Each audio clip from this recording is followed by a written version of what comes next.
হরিচাঁদ ঠাকুরের চরণ কমলে। যার ইচ্ছায় এইভাবে এসেছি, আবার জানি সারাতে একদিন এই পার্থিব জগতের মায়াজাল ছিন্ন করে চিরদিনের মতো চলে যেতে হবে কোন অচেনা অজানা দেশে। এই দেহ যখন নিথর হবে, মৃত্যুর কোলে ঢলে পড়বে, সেদিন পাশে আর কেউ থাকবে না, পাখির ডাকে আর ঘুম ভাঙবে না। সেই আত্মারই পুত্র কন্যা পিতা বা মাতা বলে আর কোনোদিনই ডাকবে না। কেবা আত্ম কেবা কার পর আবিকার মায়াবাড়ি ঘর। ঠাকুর কোলা দিনটি ফুরিয়ে গেল, বেলা যে যায়। তোমায় আমি জানি না, চিনি না, বুঝি না। শুনেছি তুমি এই জগৎ সংসারের মালিক, তুমি এই অখণ্ড প্রকাণ্ড ব্রহ্মাণ্ডের আদি পুরুষ ও অদ্বিতীয় অধীশ্বর। তোমারই ইচ্ছায় সৃষ্টি স্থিতি লয় প্রলয় সংগঠিত হয়। তোমারই ইঙ্গিতে এই বিশ্ব সংসার চলে। তোমার চরণ কমলে আমি বারবার প্রণাম জানাই। প্রণাম জানাই জগৎ জননী শান্তি মাতার চরণ কমলে। হে শান্তি মাতা, তুমি লক্ষ্মী বেদবতী, তুমি সাধ্বী সতী সীতা, তুমি প্রেম পাল্লাদিনী রাধা, তুমি সর্বত্যাগিনী বিষ্ণুপ্রিয়া, চারি যুগের ঈশ্বরী, বিষ্ণুপদ শিবানন্দ ক্ষীরোদ বাসিনী মাতা, যুগে যুগে সাধ্বী সতী পতিব্রতা, রূপে গুণান্বিতা। তুমি সত্যে নারায়ণের ধরণী, সম্পদের দেবী, ঐশ্বর্য প্রদায়িনী লক্ষ্মী। ত্রেতায় রামচন্দ্রের ভার্যা সাধ্বী সতী সীতা, দাপরে প্রেম রূপাল্লাদিনী রাধা। বলিতে তুমি সেই বিষ্ণুপ্রিয়া, তুমি আবার সেই অগতির গতি, নিরুপায়ের উপায়, সেই পূর্ণ ব্রহ্ম পূর্ণানন্দ পরম প্রেমময় শ্রী শ্রী হরিচাঁদ ঠাকুরের সহধর্মিণী। তোমার চরণ কমলে বারবার প্রণাম জানাই। প্রণাম জানাই আজকের উপস্থিত সমস্ত ভক্তের চরণে এবং মায়েদের চরণ যুগলে।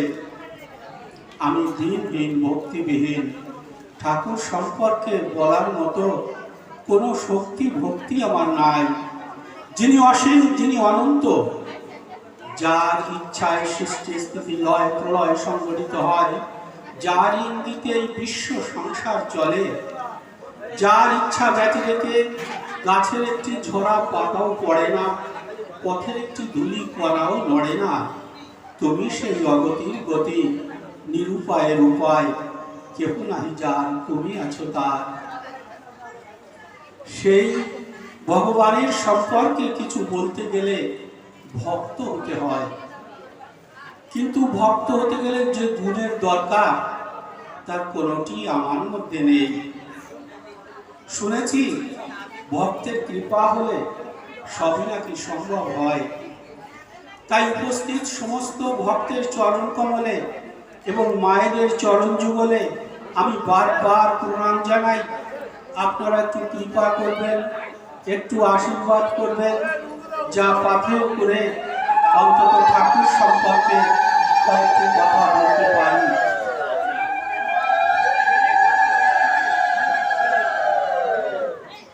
ঠাকুর যে সময় এসেছিলেন সেই সময় ছিল এক সংকটময় কাল। পাপে ধরা পরিপূর্ণ পাপাচ্ছন্নতায় মন্দ সন্দ অন্ধকারে হরিচন্দ্রোদয়।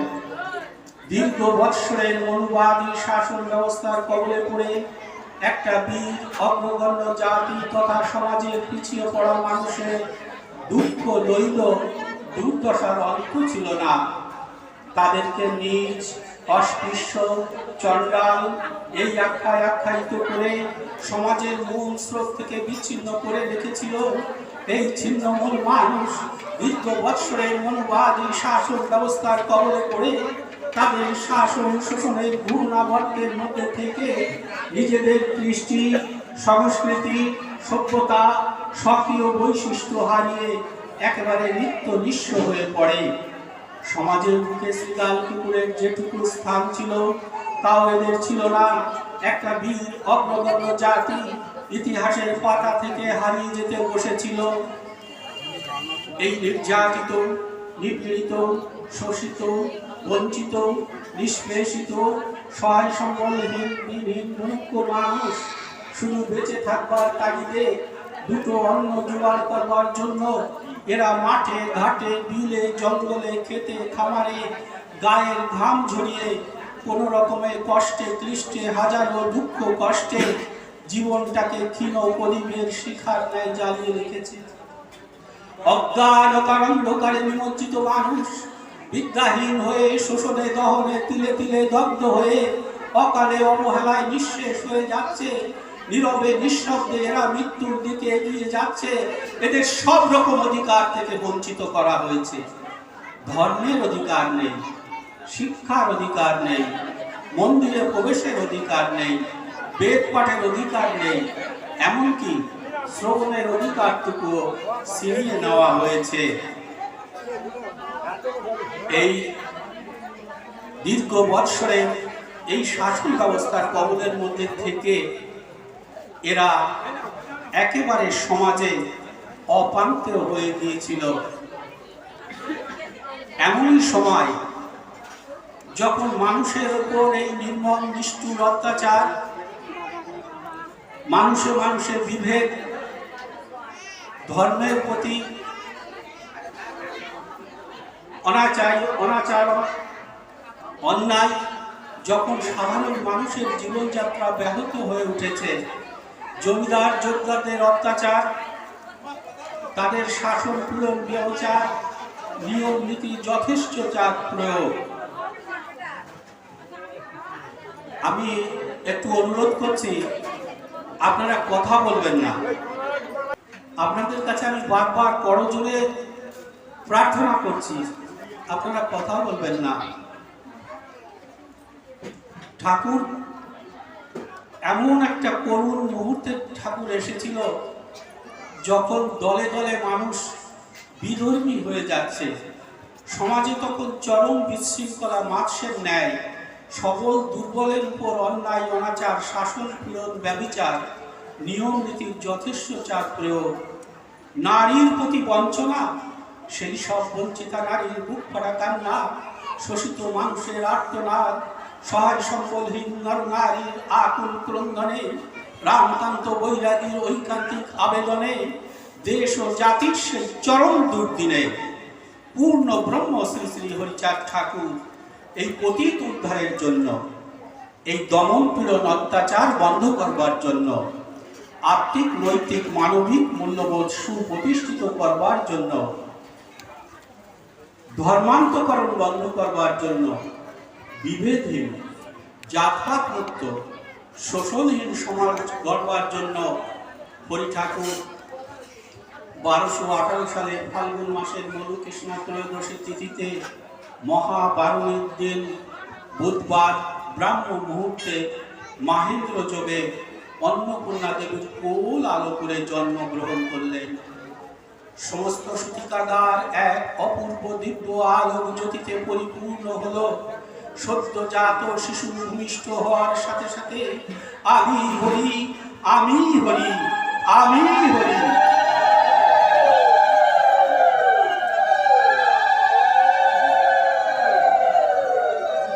এই তিনবার উচ্চারণ করে নিজ শিশু কণ্ঠে ঘোষণা করে দিলেন, স্বয়ং গোলকাধিপতি হরি আবির্ভূত হলেন। সূতিকাগারের সেই ভুবন মোহিনী অনিন্দ সুন্দর শাশ্বত দিব্য জ্যোতি ধীরে ধীরে সদ্যজাত দিব্য কান্তি সেই হরির অঙ্গে মিশে গেল। কি অপূর্ব লীলা! ধাত্রী বিস্ময়ে বিমোহিত হলেন, বুঝলেন ইনি সেই অজর অমর জগদীশ্বর ঈশ্বর, যার ইচ্ছায় সৃষ্টি স্থিতি লয় প্রলয় সংঘটিত হয়, যার ইঙ্গিতে বিশ্ব সংসার চলে। ইনি সেই ক্ষীরোৎসাহিত গোলকাধিপতি হরি। শঙ্খ ঘণ্টার অনুধ্বনির মধ্যে দিয়ে মহাবিষ্ণু আবির্ভূত হলেন। স্বয়ং হরি এই নামে তিনি আবির্ভূত হলেন। তাহলে সেই হরিচাঁদ ঠাকুর সমস্ত দেব দেবীর ঊর্ধ্বে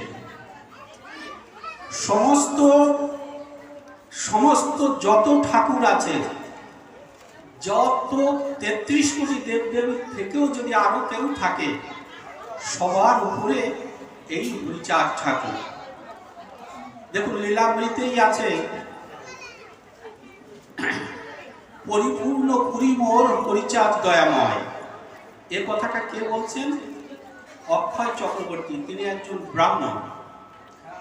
তিনি বলছেন পরিপূর্ণ হরিমোর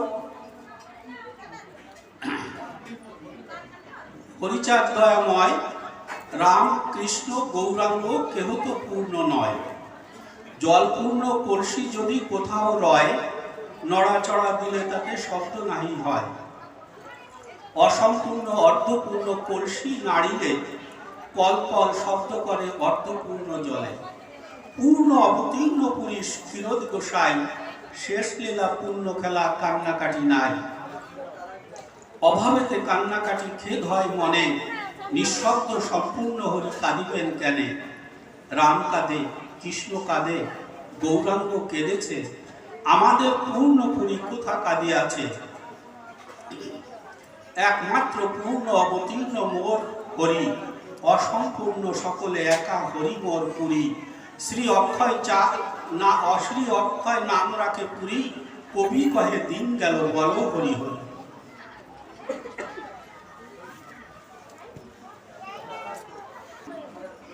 যা কিছু বলছি সব লীলামৃতের উপর ভিত্তি করে।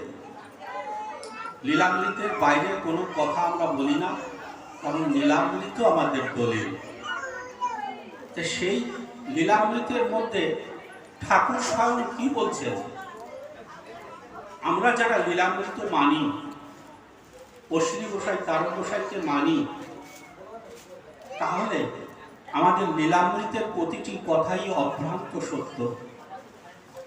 সেখানে ঠাকুর নিজেই বলছেন, খণ্ড অবতারে যেবা এলো ধরা পড়ে, আপনা রাখিতে পূর্ণ ভজিল আমারে। রাম কৃষ্ণ বুদ্ধ আদি অথবা গৌরাঙ্গ, আমাকে সাধনা করে পেতে মম সঙ্গ। পূর্ণ আমি সর্বময়, অপূর্ণের পিতা, সাধনা আমার কন্যা, আমি জন্মদাতা। শ্রী গৌরাঙ্গ হরি বলে, রাম পূজে দুর্গা, শ্রীকৃষ্ণের প্রেম দিল রাধিকা বিসর্গা। বুদ্ধের তপস্যা লাগে বুদ্ধ সাজিবারে, বিনা সাধনায় এরা কেহ নাই পারে। আমি হরিচাঁদ পূর্ণ অবতার, অজর অমর আমি ক্ষীরোদ ঈশ্বর। ভাষ্য অনুসারে আমরা দেখছি যে রামকে সাধনা করতে হয়েছে, কৃষ্ণকে সাধনা করতে হয়েছে, গৌরাঙ্গকে সাধনা করতে হয়েছে, পথে পথে কাঁদতে হয়েছে। কিন্তু সমস্ত লীলামৃতের মধ্যে দেখুন তো হরিচাঁদ ঠাকুর কেঁদেছেন কিনা? কেন কাঁদবেন? তিনি তো পূর্ণ স্বয়ং। তারই সঙ্গে রাম কৃষ্ণ গৌরাঙ্গ সবাই এবার মিলিত হয়েছে। বলছে স্বয়ংয়ের অবতার হয় যে কালে, আর আর অবতার তাতে এসে মেলে। এবার যখন স্বয়ং এসেছে, তখন যত অবতার আছে তার মধ্যে এসে মিলিত হয়েছে। যার জন্য ঠাকুর হীরামনকে রামরূপ দেখিয়েছে, কমল গোস্বামীকে কৃষ্ণরূপ দেখিয়েছে, গোলককে চতুর্ভুজ নারায়ণ রূপ দেখিয়েছে। তিনি সমস্ত গুণের অধিকারী, অর্থাৎ সকল দেবতা, সকল ঠাকুর সবই তার মধ্যে। এই জন্য মতুয়ারা মনে করে একমাত্র হরি ঠাকুরের পূজা করলে ৩৩ কোটি দেবদেবী ছাড়া জ্ঞাতে অজ্ঞাতে আরো যদি কোনো দেবদেবী থেকে থাকে, তারও পূজা হয়ে যায়। তাই আমরা সত্যি এই কলির জীবের যারা আমরা এখন আছি, আমরা সত্যি ভাগ্যবান। এমন এক সন্ধিক্ষণে আমরা এসেছি যখন ঠাকুর স্বয়ং আমাদের কাণ্ডারি হিসাবে আমাদেরকে ঠাকুরের সাধন ভজন করবার অধিকার দিয়েছে। এইবার দেখুন, রাম কটা স্কুল করেছে? একটাও না। কৃষ্ণ কটা স্কুল করেছে? একটাও না। গৌরাঙ্গ মহাপ্রভু একটা টোল খুলেছিলেন, সেই টোলে উঁচু নিচু সমস্ত বর্ণের মানুষকে তিনি শিক্ষা দিতে চেয়েছিলেন, কিন্তু নবদ্বীপের পণ্ডিতরা বাদ সাজলে বলল নিচু জাতির ছেলে মেয়েদের এই টোলে পড়ানো হবে না। আর গুরুচাঁদ ঠাকুর তৎকালীন সময়ে 3000-এর উপরও বিদ্যালয় করেছেন, 3952টি স্কুল। তাহলে একটা জিনিস চিন্তা করতে হবে যে আজকে আমরা কার জন্য লেখাপড়া শিখেছি, কার জন্য আজকে আমরা এই ধর্মের অধিকার পেয়েছি, কার জন্য এই মেয়েরা এই মায়েরা আজকে ঠাকুরের অর্চন বন্দন করছে? সেই হরিচাঁদ গুরুচাঁদ ঠাকুরের জন্য। এর আগে আমাদের কোনো শাস্ত্র গ্রন্থ পাঠ করার অধিকার ছিল না, আমাদের মন্দিরে প্রবেশের অধিকার ছিল না।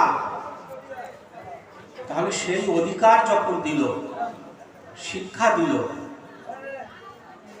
মন্দিরে প্রবেশের অধিকার দিল, পূজার অধিকার দিল, তাহলে আমরা আজকে কি গৌরাঙ্গ মহাপ্রভুর দিকে যাব, না ইস্কনের দিকে যাব, না কোনো মঠ মিশনের দিকে যাব?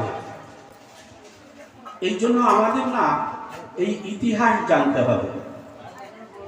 আমাদের যারা শিক্ষিত হয়েছে গুরুচাঁদ ঠাকুরের কৃপা বলে আমাদের এই লীলামৃত, হরি সংকীর্তন, মহাসংকীর্তন, হরি গুরুচাঁদ চরিত্র সুধা, গুরুচাঁদ চরিত, এই বইগুলো কিন্তু আমাদের পড়তে হবে। না হলে আমাদের ছেলেমেয়েরা এই মতপথ থেকে অন্যদিকে সরে যাবে। যারা আমাদেরকে শোষণ শাসন করেছে, যারা আমাদেরকে ঘৃণা করেছে, আজকে আমরা শিক্ষিত হয়েছি বলে তারা আমাদেরকে ডাকছে যে তোমরা এসো আমাদের ধর্মে ধর্মান্তরিত হও। কিন্তু আমাদের মনে রাখতে হবে, যিনি আমাদের বাঁচিয়েছেন, যিনি আমাদের রক্ষা করেছেন, যিনি আমাদের জ্ঞানের আলোকে নিয়ে এসেছেন, শিক্ষা দিয়েছেন, তাকেই আমাদের মানতে হবে, তাকেই আমাদের বুঝতে হবে। গুরুচাঁদ ঠাকুর তখন দেখেছিলেন যে এই অনুন্নত সমাজের মানুষকে যদি মানুষ করতে হয় তাহলে আগে শিক্ষার প্রয়োজন। কারণ হরিচাঁদ ঠাকুরই বলে গিয়েছিলেন অনুন্নত জাতি মাঝে শিক্ষা প্রচারিতে আজ্ঞা করেন হরিচাঁদ তার বিধি মতে। আর গুরুচাঁদ ঠাকুর বাবার সেই রূপরেখাকে বাস্তবে রূপদান দিয়েছিলেন। তাই তিনি বললেন বিদ্যা ছাড়া কথা নাই, বিদ্যা করো সার, বিদ্যা ধর্ম, বিদ্যা কর্ম, অন্য সব সার। খাও বা না খাও তাতে দুঃখ নাই, ছেলে মেয়ে শিক্ষা দাও এই আমি চাই। তাহলে আমাদের বর্তমান পরিস্থিতিতে আমাদের কি করণীয়? এবার আমাদের এখন যেটা করতে হবে, ঘরে ঘরে ছেলে মেয়েদের উচ্চ শিক্ষায় শিক্ষিত করতে হবে। এই যে একটু আগে আমার শ্রদ্ধেয় গুরুদেব বলেছেন না যে শুধু নামগুণ রহে ধর্মের সার, তৎপ্রীতি কাম হেতু কর্ম করো তার। তাহলে গুরুচাঁদ ঠাকুর, হরিচাঁদ ঠাকুরকে যদি আমাদের মানতে হয় তাহলে ঘরে ঘরে engineer, doctor, barrister, IPS officer এগুলোকে তৈরি করতে হবে। তা নাহলে তো আমরা হরি গুরুচাঁদ ঠাকুরকে মানি এ কথা বলতে পারবো না। কারণ আপনারা জানেন রমণী গোসাই এত বড় দাড়ি ছিল, মস্ত বড় সাধু, তা ছেলেমেয়েরা একটাও স্কুল কলেজে যেত না, পড়াশোনাই করতো না, কিন্তু তিনি মস্ত বড় সাধু। একদিন গুরুচাঁদ ঠাকুর বলল, এই তোরা কে কোথায় আছিস, ওর চুল দাড়ি কাট। কিসের সাথে? ওর ছেলে মেয়ে একটাও স্কুলে যায় না, আগে স্কুলে যাবে, পড়াশোনা করবে, তারপরে সাধু হবে। আর যথারীতি চুল দাড়ি সবাই কেটে দিয়েছে। এবার বাড়ি গেছে, ছোট ছোট ছেলেমেয়েরা জিজ্ঞেস করছে, বাবা কি হলো? বলছে, বাবা তোরা যদি আমাকে ঠাকুর বাড়ি পাঠাস তাহলে তোরা লেখাপড়া করতে হবে, তোরা উচ্চ শিক্ষায় শিক্ষিত হলে তবেই আমি ওই ঠাকুর বাড়ি যেতে পারবো। তখন ছেলেমেয়েরা বাবার ওই কথা শুনে তারা এইবার পড়াশোনা শুরু করলো, স্কুলে ভর্তি করে দিল, সমস্ত ক্লাসে তারা ফার্স্ট হতে লাগলো, স্কুল কলেজ ইউনিভার্সিটিতে তারা ভালো সুনামের সাথে উচ্চশিক্ষায় শিক্ষিত হলো।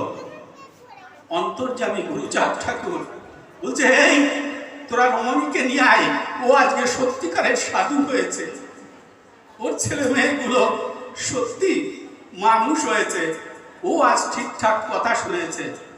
তখন যখন রমণী গোসাই এসেছে, গুরুচাঁদ ঠাকুর আগেই তাকে আলিঙ্গনে ধরেছে, বাবা আজ থেকে তুমি সাধু হলে। তাই আমাদেরও সেই কাজগুলো করতে হবে, ঘরে ঘরে ছেলে মেয়েদের উচ্চ শিক্ষায় শিক্ষিত করতে হবে। তাই গুরুচাঁদ ঠাকুর সবাইকে বলতেন যে আমাকে যদি তোমাদের গ্রামে নিয়ে যেতে হয় তাহলে আগে স্কুল করো। সবাকারে বলি আমি, যদি মানো মরে, অবিদ্যান পুত্র কন্যা যেন নাহি থাকে ঘরে। যদি আমাকে মানতে হয় তাহলে কারো ঘরে যেন অবিদ্যান পুত্র কন্যা থাকে না। তাহলে আজকের দিনে আমাদের তো সমস্ত সুযোগ আছে, হাতের কাছে স্কুল, হাতের কাছে কলেজ, আমরা শিক্ষা পাচ্ছি, আমাদের সুযোগ আছে।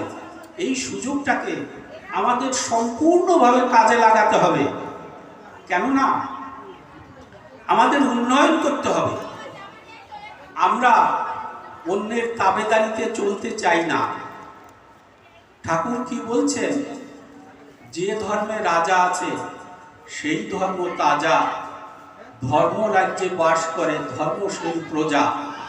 গৃহস্থ জনের শ্রেষ্ঠ রাজা যদি হয়, রাজা হলে গৃহস্থের সব দুঃখ যায়। গৃহস্থ জনের দুঃখ নাশিবার তরে, মম পিতা হরিচাঁদ আসিল সংসারে।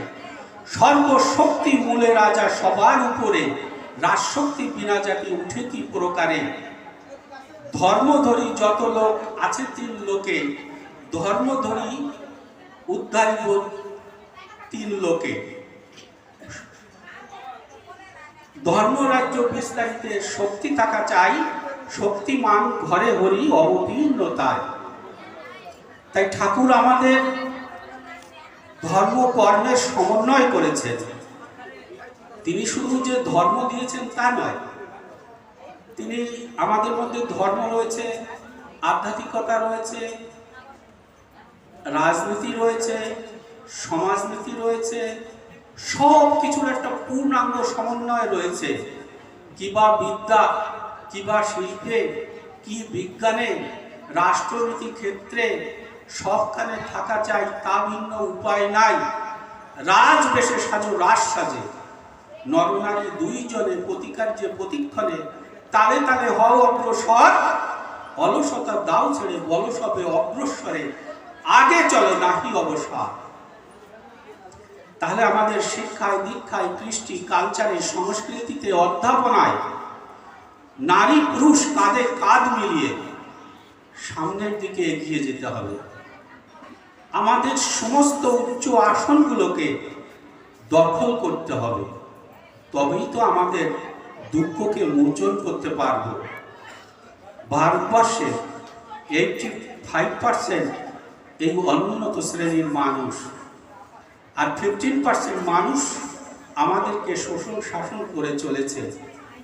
তাই ঠাকুর আমাদের সেই শক্তি দিয়েছে, কেননা তিনি বলছেন, ভীরু পুরুষের মতো কেন বসে রও, সিংহ শাবক হয়ে ভেড়া বনে রও। স্বয়ং শ্রীহরি মোদের সহায়, এ বিশ্ব ব্রহ্মাণ্ডে কারে ডরায়, কারে করে ভয়। তাহলে আমরা সেই সিংহ শাবক, আমরা সেই হরির পুত্র। এই যে বিভিন্ন ধর্মীয় গোড়ামি আসে, যে এই ধর্ম বড়, ওই ধর্ম বড়, এই ধর্ম ছোট, ও বড়, এই বড়, কিন্তু ওই করে এই সময় চলে যাবে। এক ব্রহ্ম দ্বিতীয় নাস্তি, ভেদ জ্ঞানে হয় জীবের শাস্তি। একই ব্রহ্ম এবং অদ্বিতীয় পূর্ণ ব্রহ্ম, পূর্ণ সনাতন শ্রী শ্রী হরিচাঁদ ঠাকুর তিনি। তাহলে ভেদ জ্ঞান কেন? এই ভেদ জ্ঞান যতদিন না যাবে ততদিন আমরা সেই ঠাকুরের ভক্ত হতে পারবো না। আপনারা বিভিন্ন শাস্ত্র পড়বেন, দেখবেন আপনি যখন দেবী ভাগবত পড়বেন তখন দেখবেন দুর্গাই সব, এই সৃষ্টির মূলে দুর্গা। যখন শিব পুরাণ পড়বেন দেখবেন শিবই সমস্ত কিছু সৃষ্টি করেছে। আবার যখন কৃষ্ণের বই পড়বেন দেখবেন সব কিছু কৃষ্ণই সৃষ্টি করেছে। তাহলে যে কোনটা ঠিক আর কোনটা বেঠিক? দয়াময় সাধন ভজন জানবো কত, সাধন ভজন জানবো কত, হলেন না কাজের কাজই কোনো কাজেই, সব দেখি ভোজ বাজির মতো। নিচে সব শাস্ত্র জানা, আসল পথ ঠিক হলো না, যেজন যার উপাসনা সেই বলে তার মতো। গানটা বলছি না, আপনাদের সবই জানা আছে। এবং শেষে বলছে, কিসের পঞ্চতত্ত্ব পঞ্চব্রহ্ম, তুই দয়াল মোর আব্রহ্ম, তার উত্তর পায় না মর্ম, হয় না রূপের অনুগত। তাহলে ওই যে এ ব্রহ্ম, ও অমুক, এই সমস্ত ধারধারি আমরা না। অত বুঝতে গেলে জীবন শেষ হয়ে যাবে, বোঝার শেষ আর হবে না। তাই ওনারা শেষ সিদ্ধান্ত দিয়েছে যে তিনি আব্রহ্ম দয়াল, অর্থাৎ তিনি সব। তা এই হরিচাঁদ ঠাকুরের মধ্যে রাম, কৃষ্ণ, গৌর, হরি সবই তার মধ্যে। তিনি ভালো মন্দ, শুভ অশুভ সব কিছু তিনি। তাহলে তাই যদি এই বিশ্বাস যদি আমাদের মধ্যে থাকে, তাহলে আমরা কেন ধর্মান্তরিত হই, কেন অন্য ধর্মের দিকে চলে যাই? এর মতো সাম্যবাদী ধর্ম আর নেই। হরিচাঁদ ঠাকুরের ভক্তরা যতটা কৃষ্ণকে সম্মান দেয়, গৌরকে সম্মান দেয়, সমস্ত দেবদেবীকে সম্মান দেয়, আর কোনো ভক্তরা তা দেয় না। তারা মতুয়াদের হিংসা করে, বিদ্বেষ করে। বহু বৈষ্ণব সম্প্রদায়ের মানুষ আছে, তারা হরিচাঁদ ঠাকুর, গুরুচাঁদ ঠাকুরকে স্বীকারই করেন না। কিন্তু এই হিংসা, এই বিদ্বেষ যতদিন থাকবে ততদিন তো তারা ভক্ত নয়। শাস্ত্রীয় প্রমাণে হরিচাঁদ ঠাকুর যে পূর্ণ ব্রহ্ম এবং তিনি যে স্বয়ং, তার যথেষ্ট প্রমাণ আছে, আপনারা জানেন। সে কথা বলা এখন নিষ্প্রয়োজন। এবং ঠাকুর যেটা করলেন, আমাদের যেটা বর্তমান যেটা করণীয়, যে ঠাকুর বললেন গৃহধর্ম গৃহকর্ম করিবে সফল, হাতে কাম মুখে নাম ভক্তি প্রবল। দেখুন, ঠাকুরের ভক্তরা কাজ করে আর মুখে নাম করে, এরা সম্পদ উৎপাদন করে আবার নামও করে। তাহলে এই ধর্ম কোনো দিনই বিলুপ্ত হবে না। মঠ মিশনে যারা আছে, এই গৃহীদের উপার্জিত অর্থের দ্বারা চলে, তারা কাজ করে না। তাহলে কোনটা বড়? আমাদের ধর্মটা হচ্ছে গার্হস্থ্য ধর্ম, সূক্ষ্ম সনাতন প্রশস্ত গার্হস্থ্য ধর্ম। এই গৃহে বসে ধর্ম হবে। অন্য অন্য যুগে বনে গিয়ে শেষ জীবনে তারা সন্ন্যাস নিয়ে ধর্মকর্ম করত। কিন্তু ঠাকুর এবার আমাদের গার্হস্থ ধর্ম দিয়েছে। গৃহে বসে স্বামী স্ত্রী পুত্র কন্যা সকলকে নিয়েই আমাদের ধর্ম হবে, কাউকে বাদ দিয়ে নয়। গীতা পড়বেন, দেখবেন শুধু ত্যাগ ত্যাগ ত্যাগ ত্যাগ করে। আরে সবই যদি ত্যাগ করি তাহলে কি হবে? যে ধর্মে যাবেন দেখবেন শুধু ত্যাগ ত্যাগ ত্যাগ।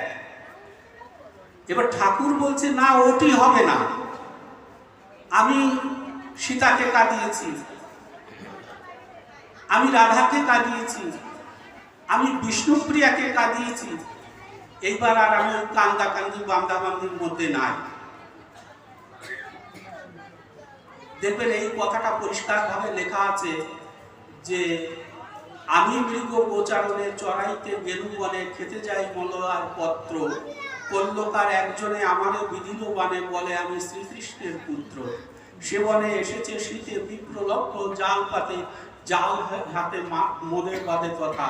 সে বনে নাহিক ফল, সে বনে নাহিক ফল, সুনির্মল পত্র ভক্তিলতা, ইত্যাদি ইত্যাদি। এইটা মধ্যে দেখবেন সেখানে ওই তিনি বলছেন এই চারি যুগের কথাটাকে নিয়ে এসে শেষে তিনি বলছেন আর আমি এই বান্দাবান্দির মধ্যে নাই, আমি এবার যাব, গৃহী হব, গার্হস্থ ধর্ম দেব। এবং কোনো ত্যাগ নয়, স্বামী থাকবে, স্ত্রী থাকবে, স্ত্রীর যে কামনা বাসনা আশা আকাঙ্ক্ষা সবই চরিতার্থ হবে। সন্তান পুত্র কন্যা সবাইকে নিয়েই ধর্মকর্ম হবে। এবং সেই ধর্মকর্মটা কিভাবে হবে? বলছে করিবে গৃহধর্ম লয়ে নিজ নারী, গৃহে থেকে ন্যাসী বানপ্রস্থী ব্রহ্মচারী। তাহলে এই গৃহের মধ্যে থেকে সব হবে। এই গৃহটাকে একটি আশ্রমিক পরিবেশে রূপান্তরিত করতে হবে। আমাদের মঠ মিশনে যেতে হবে না। কি দরকার? মঠ মিশন আপনি যাবেন, দেখবেন, আপনার ভালো লাগবে না। ভেতরের রহস্য জানলে আপনার যে ভক্তি শ্রদ্ধা ছিল সেগুলো সব নষ্ট হয়ে যাবে। আপনি ঘরে থাকুন, স্বামী স্ত্রী পরস্পর পরস্পরের পরিপূরক। স্ত্রীর সুখ স্বামীর মধ্যে, স্বামীর সুখ স্ত্রীর মধ্যে। এই যে অর্ধাঙ্গিনী, তার মানে আমার অর্ধেক হচ্ছে আমার স্ত্রী। তা আমি যদি তাকে বাদ দিয়ে বনে চলে যাই, তাহলে যদি পূর্ণ না হয় তাহলে তো ধর্ম হয় না। এই দুই মিলে, দুই মন মিলে এক মন যখন হয় তখনই ধর্ম হয়। তা আমাদের ওই অত সময় ব্যয় করার দরকার নেই। আমি যখন যে ঈশ্বরের সাধনা করব, তাহলে এই ঈশ্বর কোথায় আছে? একটু আগেই আপনারা শুনেছেন ঈশ্বর মানুষের মাঝে আছে, তিনি সরতলে মিশে আছেন। তাহলে ঈশ্বর আপনার মধ্যে আছে, আমার মধ্যে আছে, আমার স্ত্রীর মধ্যে আছে, আমার সন্তানের মধ্যে আছে। সকলের মধ্যে সেই স্ত্রী সন্তান ঈশ্বর আছে, হরি আছে। তাহলে সহজভাবে আমরা যখন আমার ছেলেটাকে পড়াশোনা শেখাবো, যদি মনে হয় এই আমার হরি, তাহলে হরির প্রতি যে কর্তব্য, সেই কর্তব্য যদি করি, মনে হয় এইটাই আমি ঠাকুরের সেবা করছি। আমার কন্যা, আমি যদি মনে করি এই আমার শান্তিমাতা, যদি তার প্রতি সেই কর্তব্য পালন করি, আবার যখন শ্বশুর শাশুড়ি খেতে বসছে, যখন বৌমা তাদেরকে খাবার দিচ্ছে, তারও মনে হবে এই আমার শান্তি হরি। আবার শ্বশুর শাশুড়ির মনে হবে এই বৌমা আমাদের জগৎ লক্ষ্মী। এই যে পরস্পরের প্রতি একটা নিবিড় সংযোগ, একটা টান, প্রীতি প্রেমের একটা পূর্ণ বাঁধন, এইরকম একটা পবিত্র আস্থলিক পরিবেশ তৈরি করতে হবে প্রত্যেকটা বাড়িতে। একটা যেন কোনো ঝগড়াঝাটি না হয়। যে সংসারে দেখবেন স্বামী স্ত্রীতে মিল নেই, সেই সংসারে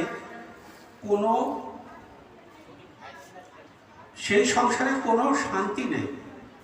তাহলে আগে স্বামীকে শ্রদ্ধা করতে হবে, স্বামীও স্ত্রীকে শ্রদ্ধা করতে। উভয়ের পরিপূরক, কেউ কারো ছোট নয়, কেউ কারো বড় নয়, কেউ কারোর উপরে চোখ রাঙাবে না। সবার প্রতি শ্রদ্ধা ভালোবাসা থাকবে। প্রীতি প্রেমের পূর্ণ বাঁধনে যবে মিলে পরস্পরে, স্বর্গ আসিয়া দাঁড়ায় তখন আমাদেরই কুড়ে ঘরে। আর এই ঠাকুরের পথকে অবলম্বন করতে হলে অনেকে বলে যে মা বাবাই আমাদের গুরু, মা বাবা থাকলে আর গুরু ধরার দরকার নেই। কিন্তু গুরু আমাদের ধরতে হবে। অধর ধরা ধরবি যদি, ধরা পড়িবে মানুষ ধরা যে ধরেছে তাকে ধর। এই অধর রূপী ঠাকুরকে যিনি ধরেছেন তাকে ধরতে হবে। আমরা তো লীলামৃত হরিসংকীর্তন মহাসংকীর্তনের গান গাই, সেখানে তো পরিষ্কার বলা আছে, হরিচাঁদ রূপে অবতার, মহানন্দ রূপে গুরু নিলেন দেহের ভার, গোসাই তারক চাঁদের বাঞ্ছায় বার অশ্বিনী যেন ডুবে রয়। আবার বলছে, দয়াল গুরু মহানন্দ পদে প্রেম মকরন্দ, পান করলেন তার এক বিন্দু, অশ্বিনী তোর নাই সে ভাব। গুরু পদে মতি রাখো, সদায় সাবধানে থাকো, অশ্বিনী তোর নাই বিপাক, পাবি হরির যুগল চরণ। অশ্বিনী তোর কিসের সঙ্গ, সহায় গুরু মহানন্দ, শক্তি দিচ্ছে গোলকচন্দ্র, যার হুঙ্কারে পাষাণ বলে। এরকম আরো অজস্র গানের মধ্যে দিয়ে রয়েছে। আমার বক্তব্যকে আমি দীর্ঘায়িত করতে চাই না।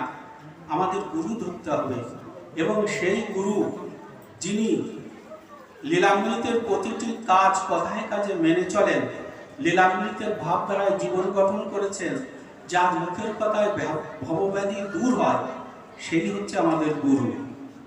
তাই আমরা আজকে ভাগ্যবান, আজকে এই বাড়ির গৃহকর্তা সত্যি ভাগ্যবান যে তিনটা যথেষ্ট সত্যিকারের গুরুকে গুরু করেছে। এই শ্রদ্ধেয় গুরুদেব সরোজ গোসাই, গুরুমাতা সবিতা দেবী আজকে আপনাদের মধ্যে আছে। তাদের যে অলৌকিক ঘটনা, তাদের যে কাহিনী, মৃত মানুষকে জীবনদান করেছে, হাজার হাজার মানুষকে সুস্থ জীবনে ফিরিয়ে নিয়ে এসেছে, ক্যান্সার পেশেন্ট ভালো হয়েছে, কত ঘটনা, তার জন্য একটা বইও হয়েছে।